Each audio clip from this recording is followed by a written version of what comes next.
গুরুতর অসুস্থ হয়ে হাসপাতালে ভর্তি অভিনেতা জিতু কামাল। এরাও মানুষ ছবির শুটিং চলছিল ধ্যানকুড়িয়ায়। সেই সময় হঠাৎই বুকে চাপ অনুভব করেন তিনি।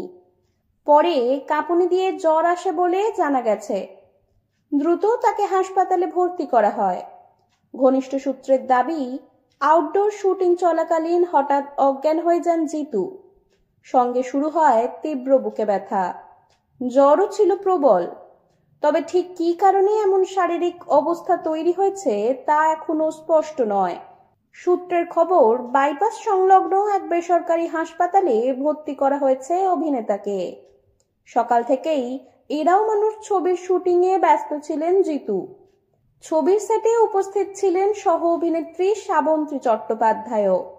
এর আগে এই দুই তারকা একসঙ্গে অভিনয় করেছিলেন বাবুসোনা ছবিতে। এই ছবির পাশাপাশি জিতু বর্তমানে ব্যস্ত রয়েছেন জনপ্রিয় ধারাবাহিক চিরদিনই তুমি যে আমারের শুটিং নিয়েও। চলতি বছরে একের পর এক প্রজেক্টে কাজ করেছেন তিনি। ইন্দ্রদীপ দাশগুপ্ত পরিচালিত গৃহপ্রবেশ ছবিতে শুভশ্রী গঙ্গোপাধ্যায়ের বিপরীতে তার অভিনয় বিশেষভাবে প্রশংসিত হয়েছে দর্শক মহলে।